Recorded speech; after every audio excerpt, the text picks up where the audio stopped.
Amigas y amigos, un gusto saludarlos. La cuenta pública participativa es el instrumento que contempla la ley para fomentar la transparencia de la gestión de los servicios públicos.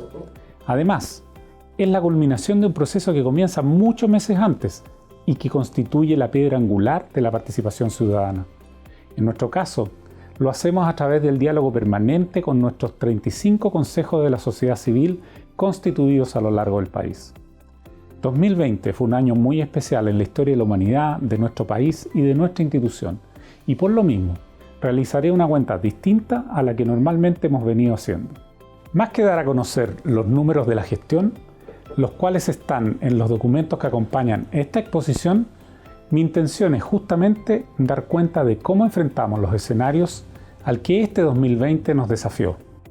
¿Por qué y cómo implementamos determinadas políticas públicas? ¿Cómo hemos contribuido al esfuerzo conjunto para enfrentar la pandemia? ¿Y qué variables tuvimos a la vista para adoptar las decisiones que tomamos? Les propongo que recorramos 2020 como un viaje en el tiempo.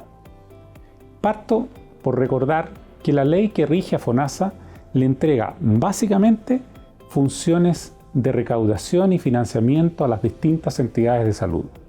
Esta es la razón por la que por años se ha mencionado que es una caja pagadora.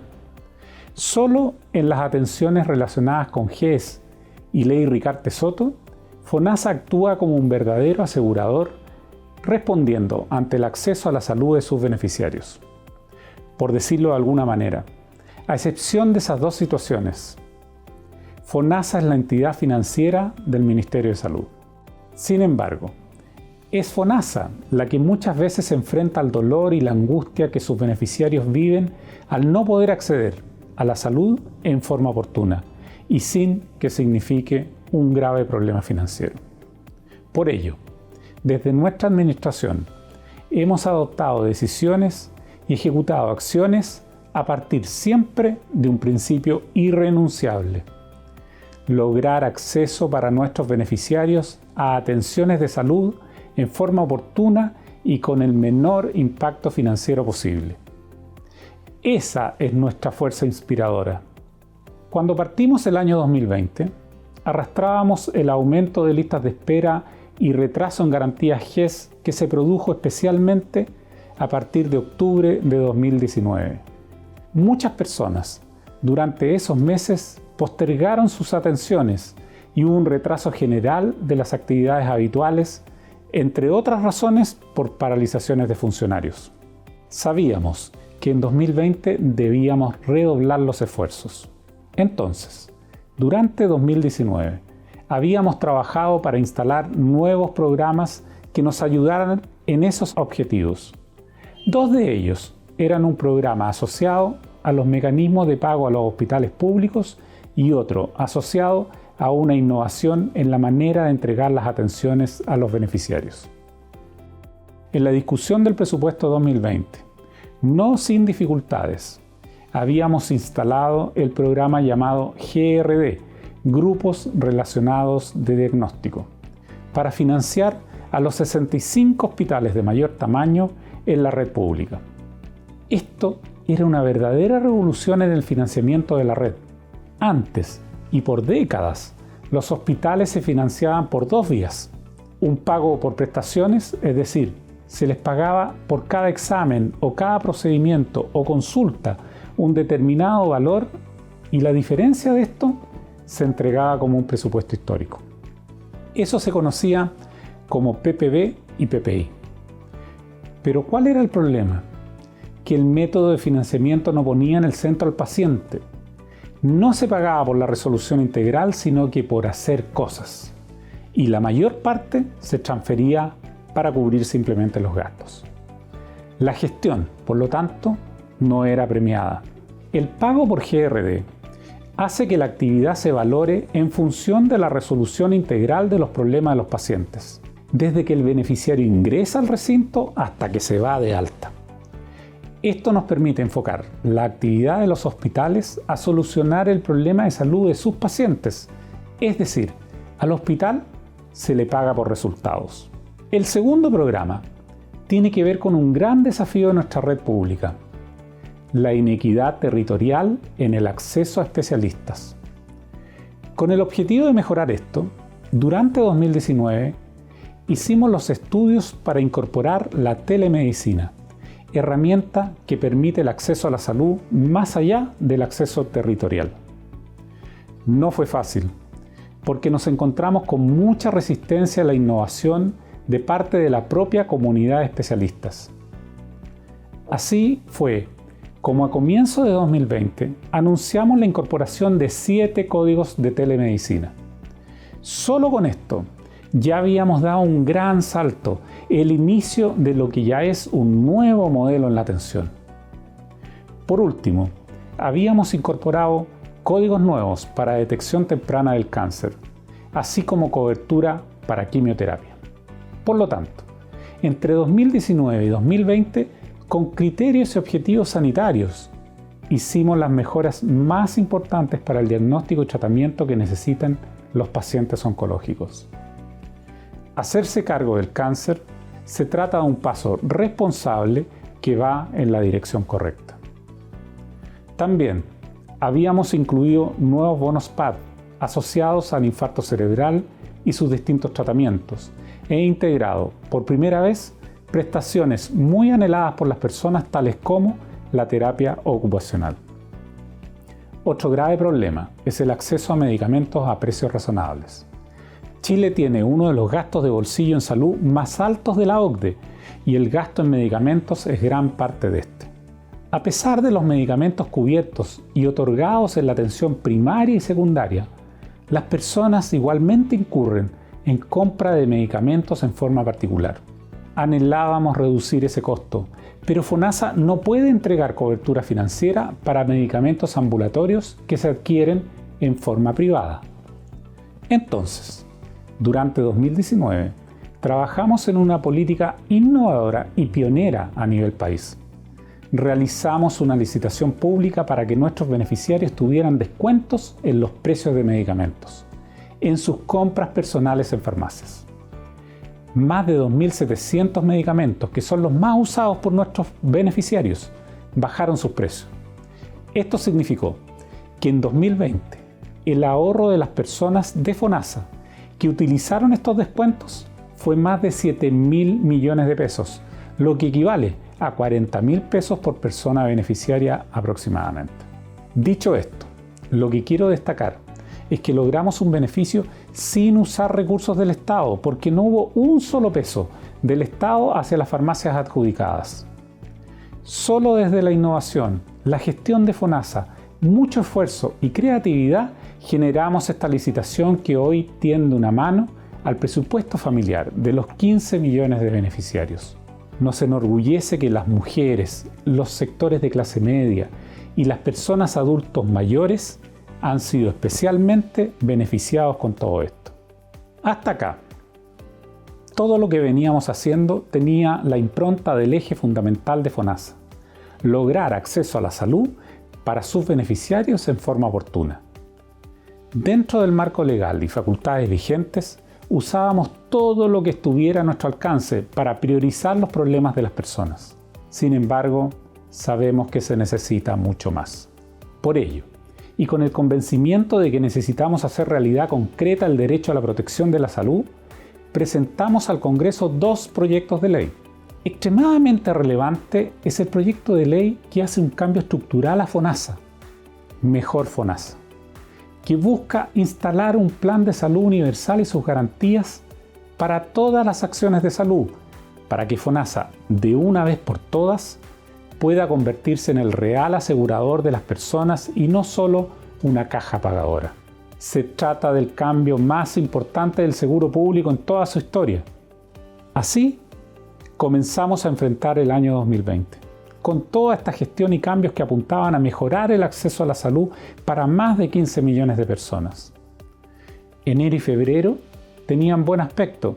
Las gestiones que habíamos comenzado a realizar para enfrentar el año estaban dando sus frutos.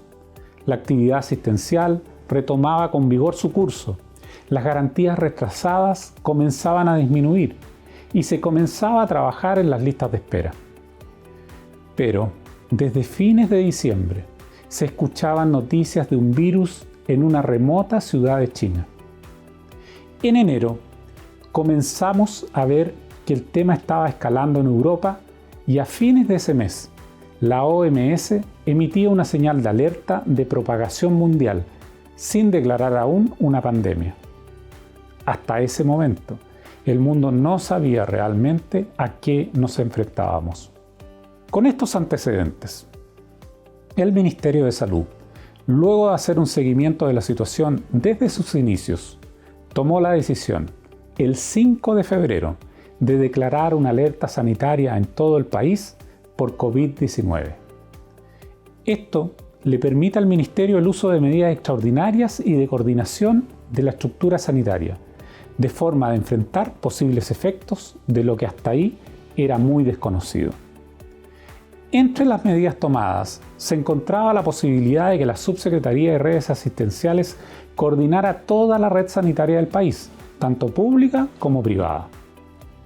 Desde FONASA nos correspondía estudiar qué elementos se iban a necesitar, modificar o incluir para apoyar el trabajo que fuese necesario.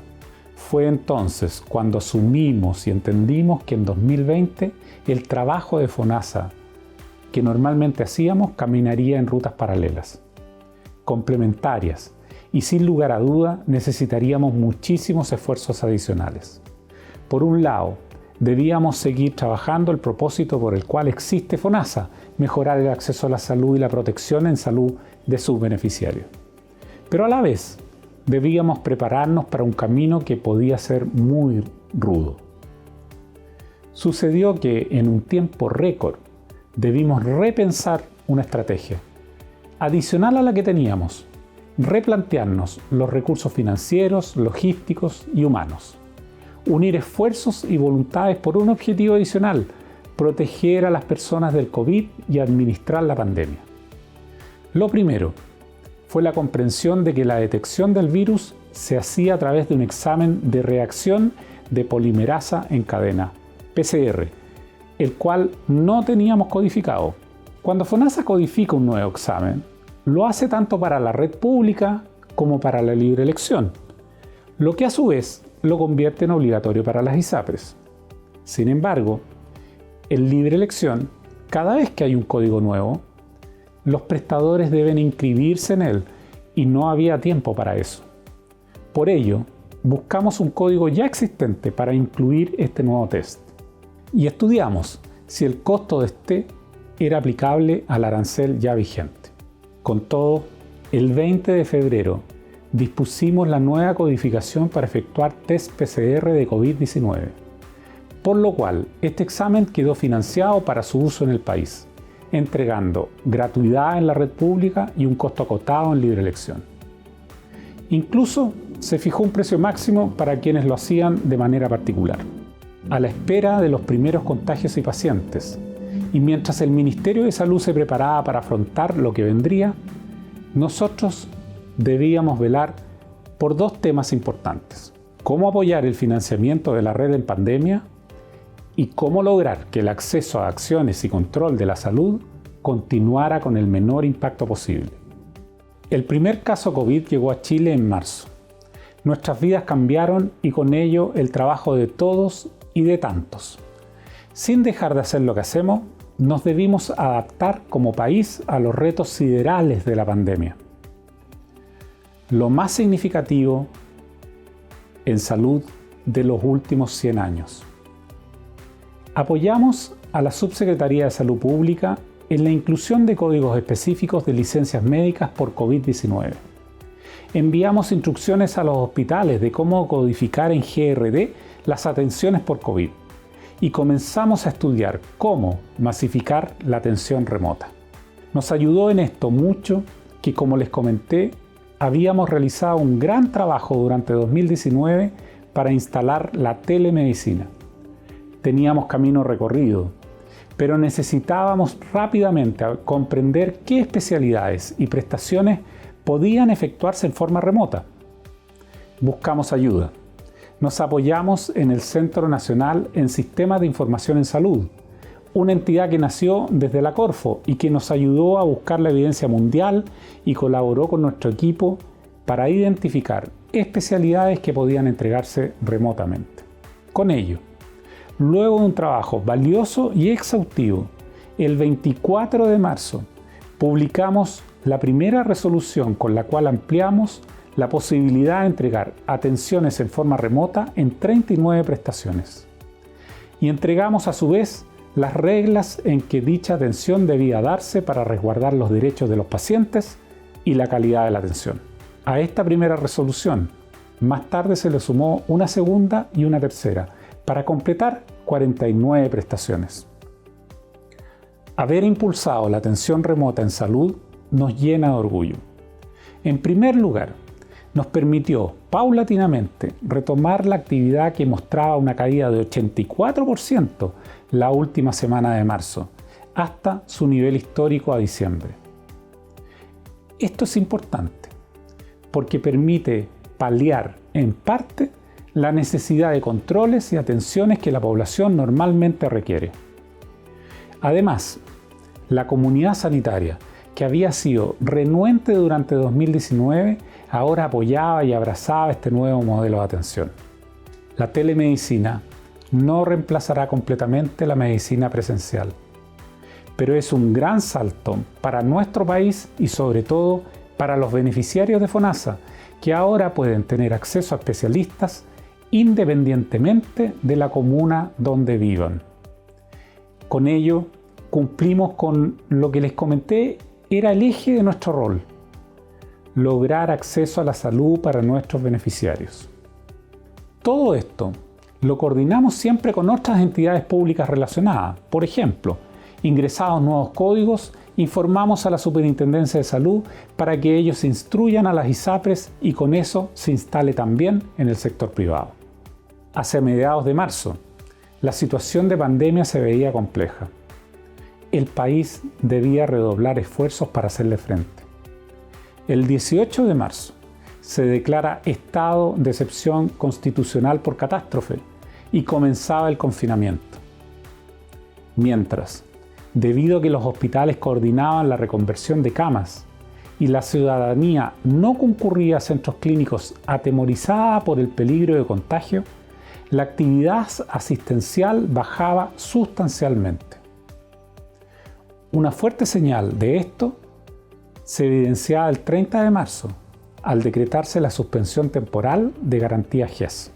En FONASA, nos concentrábamos en la continuidad de la atención a nuestros beneficiarios, tanto sanitaria como en sus trámites para acceder a la salud, y en dar continuidad al flujo de financiamiento de las redes asistenciales. Entre otros temas, debimos definir cómo se protegería financieramente a los pacientes hospitalizados por COVID. El 1 de abril, Redes Asistenciales publicaba una resolución estableciendo la red integrada público-privada. El MinSal tomaba control de toda la red sanitaria del país y la unidad de gestión centralizada de camas sería la encargada de derivar pacientes dentro de ella. Este es el mismo sistema que opera durante las campañas de invierno todos los años, donde se incluyen a los prestadores privados que tienen convenio con FONASA. Hacer operativa la red integrada implicó que FONASA estableciera una serie de medidas para garantizar y facilitar el acceso de los beneficiarios a los recintos de salud. Hasta antes de esta red integrada, FONASA ya tenía convenios con 32 establecimientos a lo largo del país, los cuales pasaban a estar a disposición de los servicios de salud para derivar pacientes.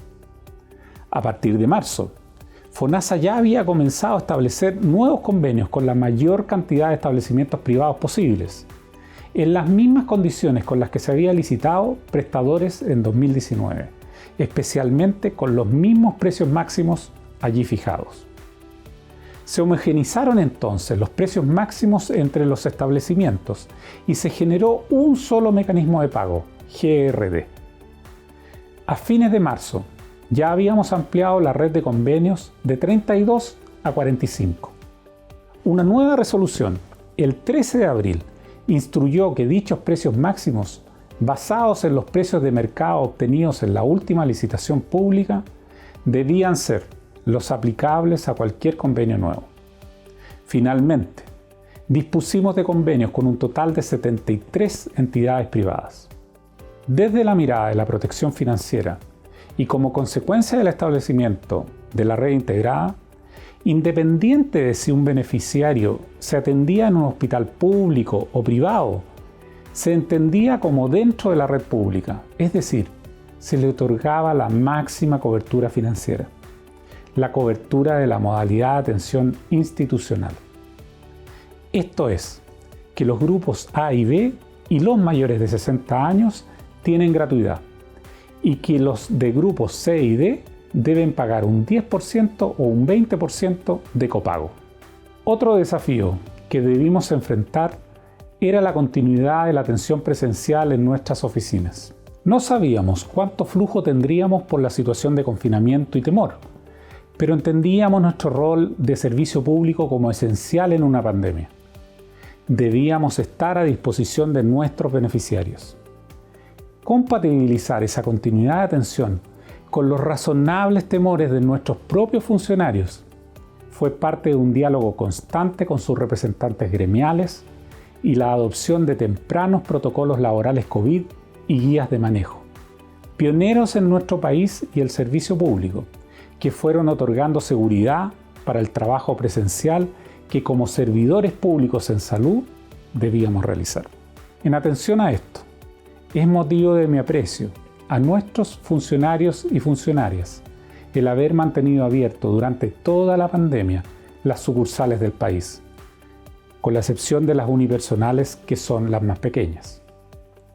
Para ello, generamos una serie de campañas educativas sobre los cuidados para combatir el COVID y también establecimos y velamos por el cumplimiento de protocolos estrictos que garantizaran todas las normativas sanitarias y las dispuestas por FONASA. En la atención presencial surgió otro problema. El aforo máximo significó filas fuera de las sucursales. Entonces, apareció un nuevo reto.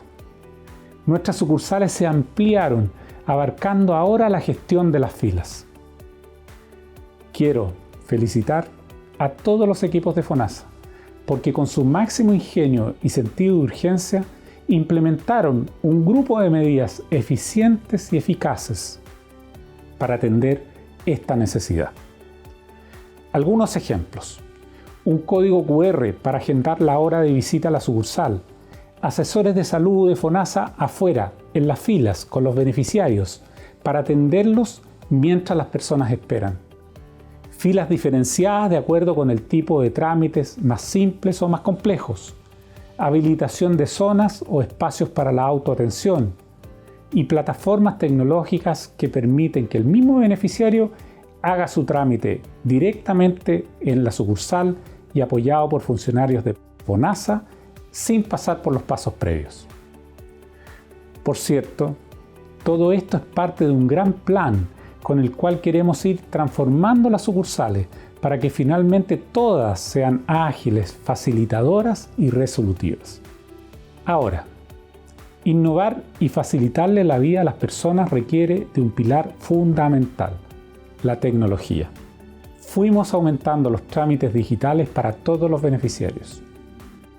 Hoy, cerca de 30 trámites se pueden hacer en línea: compra de bonos, emisión de certificados, inscripción de cargas, solicitudes, traspaso de cotizaciones para personas migrantes, compra de programas PAD, entre muchos otros. Con los prestadores, a su vez, también fuimos generando una serie de medidas digitales para ayudarlos en sus procesos de pago y en general de trabajo con FONASA. Ya estamos hacia mediados de año. Habíamos instalado la protección financiera a prestaciones y exámenes COVID, instalado la atención remota de salud en el país, mantenido la atención presencial de nuestras sucursales, sumado convenios para hacer efectiva la red integrada, aumentado la digitalización hasta homologar casi todos los trámites y servicios que se entregan en forma presencial, y manteníamos el flujo de recursos hacia las redes asistenciales y la atención primaria. Entre otros frentes, tuvimos que lidiar con nuevos flancos que requerían de todos nuestros esfuerzos. Mientras, por un lado, veíamos una red pública y privada, trabajadores y profesionales de la salud y funcionarios haciendo un enorme esfuerzo, en muchos casos incluso arriesgando su salud, descubríamos muy a nuestro pesar profesionales de la salud inescrupulosos que en medio de la pandemia aprovechaban debilidades que encontraban en los sistemas para defraudar al fisco. Nuestros sistemas alertaron situaciones anómalas de algunos prestadores y cuando se reaccionó, los fraudes ya eran relevantes. Los controles y fiscalizaciones de FONASA, que durante esta administración han ido en aumento constante para resguardar los recursos fiscales, estaban confeccionados para tiempos normales. Pero nos enfrentamos a nuevos fraudes y por ello, a los controles que ya habíamos intensificado, tuvimos que nuevamente ampliarlos para evitar malos usos. En todos los casos, aplicamos sanciones, suspendemos y ordenamos devoluciones. Y en los más graves, iniciamos prontas acciones legales. Hoy, tenemos a varios de estos prestadores formalizados, incluso en prisión preventiva, algunos de ellos. Y no descansaremos hasta que se sancione con el máximo rigor de la ley. Cuando se defrauda a FONASA, se está vulnerando el derecho de millones de personas ante los que el Estado tiene la obligación de procurarles acceso a la salud. Ya entrado en el segundo semestre, se publica la ley que establece la licencia médica preventiva parental. Esto es lo que se llamó el postnatal de emergencia, que FONASA debe financiar junto a las licencias médicas por COVID y de enfermedad común. Recordemos que quienes tienen derecho a una licencia médica son los cotizantes, es decir, los trabajadores que imponen su 7% para salud. De dicho 7%, ya estamos ocupando casi la mitad en el pago de licencias médicas. El número de días otorgados en licencias creció en un 17% respecto al año anterior, y de esto, un 13% fue por licencias asociadas a COVID-19. Sin embargo, el aumento más relevante es en diagnósticos de salud mental, que llega a representar un 38% del total de días otorgados. Durante el año, el enfoque y esfuerzo fundamental estuvo en salvar vidas en medio de la pandemia. Enfocar los mayores esfuerzos en COVID significó postergar muchas atenciones. Yo lo he declarado en otras ocasiones. Superados los mayores esfuerzos del COVID, debemos enfrentar una nueva pandemia. Prestaciones en listas de espera o atenciones no efectuadas que llegarán a estresar nuevamente nuestro sistema sanitario. Es necesario que como país lo comprendamos y planifiquemos con anticipación. Una vez que normalicemos las atenciones, nos encontraremos con necesidades de salud urgentes y una población más enferma. Para que tengan una idea, durante 2020, los hospitales de nivel secundario y terciario realizaron cerca de la mitad de las atenciones de un año normal. Es decir, durante ese año, la mitad de los pacientes que normalmente tenían una consulta, un examen o un procedimiento de cirugía no lo hicieron. Sin embargo, las listas de espera no tuvieron un aumento significativo respecto a 2019. El problema es esta demanda oculta que sabemos llegará cuando haya normalidad en las atenciones. Justamente por ello, en la discusión de la ley del presupuesto del sector público para 2021, se destinaron fondos adicionales y específicos para apoyar la reducción de listas de espera. Se resolvió que FONASA coordinara ese trabajo, asignándole recursos especiales para esto.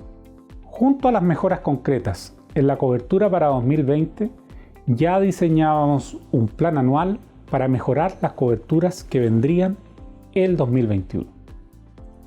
Esta nueva construcción la haríamos tal como lo hacemos siempre, de manera colaborativa con las sociedades científicas, agrupaciones de pacientes, sociedad civil, colegio de profesionales y muchos otros actores que nos ayudan en estos desarrollos.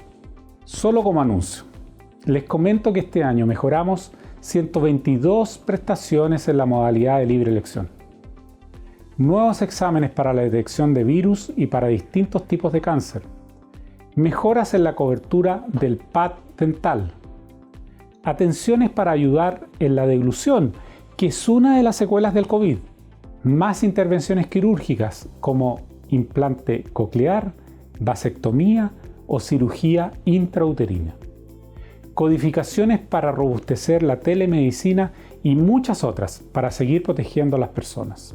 Estimadas amigas y amigos, espero haber entregado hasta acá una mirada global de lo que principalmente fuimos enfrentando y los esfuerzos que realizamos con un solo objetivo: lograr acceso a la salud en forma oportuna para nuestros beneficiarios y sin que ello les signifique una ruina financiera. Todos estos esfuerzos se enmarcan además en el firme propósito del gobierno en priorizar y mejorar la salud pública. Chile tiene hoy en día el 80% de su capacidad sanitaria instalada en el sector público, y con el ambicioso plan de inversiones en infraestructura pública sanitaria del Estado será cada vez más predominante. El sector privado es solo complementario. Los recursos que hoy en día entrega el Estado para acciones de salud, sin considerar inversiones o pago de licencias médicas, se dirigen en un 92% al sector público. Solo un 8% va al llamado sector privado, entre los que se cuentan instituciones sin fines de lucro y hospitales universitarios y de Fuerzas Armadas. En esta administración, los recursos hacia los servicios de salud y la atención primaria se han incrementado en un 30% respecto a igual periodo anterior. Desde una mirada macro, en los últimos 10 años, el presupuesto en salud ha crecido el doble de lo que crece el presupuesto nacional y más que el triple de lo que crece el Producto Interno Bruto. También tenemos el plan de inversiones en salud más importante de la historia en nuestro país, con el compromiso de terminar el mandato con muchos nuevos hospitales y centros de atención primaria. De todo esto, podemos sacar dos conclusiones. Primero, que la salud pública es una prioridad de gobierno y se le inyectan recursos cuantiosos cada año. Y segundo, que a pesar de ello, los problemas de acceso a la salud no han disminuido como se quisiera. Podría ser que no basta solamente entonces con inyectar recursos para solucionar de verdad los problemas de salud pública, y que si realmente queremos hacer una mejor salud pública, se necesita un cambio de mirada, un cambio estructural y de paradigma. En el debate constituyente, lo que más escuchamos es que hay que instalar la salud como un derecho. Pero ese derecho ya está consagrado en la Constitución vigente. Entonces, ¿por qué la ciudadanía no lo siente así? Porque cuando eres un número en una lista de espera, lo que le llega al ciudadano es que tu salud no es un derecho. Porque cuando no se atiende una urgencia o cuando no se puede financiar un medicamento, con justa razón, crees que la salud no es un derecho. La reforma Mejor FONASA, que actualmente conoce el Senado, busca dar una solución al corazón de los problemas y necesidades de las personas, mediante el fortalecimiento de FONASA para que asuma el rol de asegurador de un plan de salud universal y sus garantías, debiendo así rendir cuentas frente a la ciudadanía para lograr el oportuno acceso a la salud, sin distinción para quienes vivimos en este país. Este proyecto de ley, ingresado en enero de 2020 y sin mayores avances en su tramitación en la Cámara de Diputados, fue reingresado al Senado, donde actualmente está en discusión. Este es el único proyecto que modifica el sistema público de salud desde el año 2005 y a FONASA desde su creación. Ya es mucho tiempo el que hemos hecho esperar a nuestros ciudadanos para darle respuestas concretas. Pienso que la oportunidad de sentarnos a conversar y mejorar el proyecto en pos de los beneficiarios de FONASA es no solo necesaria, sino una obligación moral con el país. Quisiera destinar los últimos minutos de esta cuenta pública a una reflexión. Tendremos importantes desafíos sanitarios post-COVID. Debemos unirnos hoy para planificar cómo los abordaremos.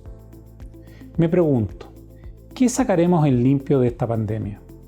¿Cómo podemos ayudar cada uno de nosotros en usar esta energía colectiva para crecer a un país con mayor equidad y más acceso? Debemos aprovechar este espacio fértil para provocar un cambio que mejore estructuralmente la salud pública en Chile.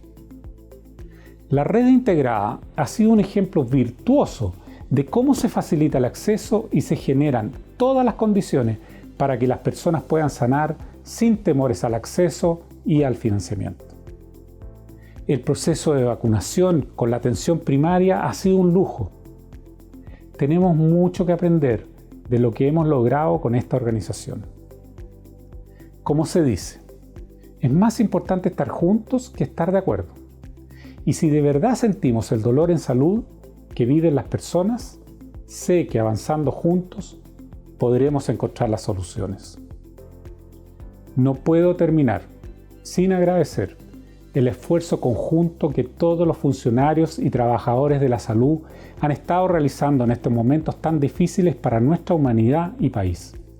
A todos ellos, desde la atención primaria hasta la terciaria, a los TENS, las enfermeras, los funcionarios administrativos, doctores, auxiliares, guardias, funcionarios de la salud en general, y a todos quienes les ha tocado liderar y realizar un trabajo en equipo en funciones públicas o privadas.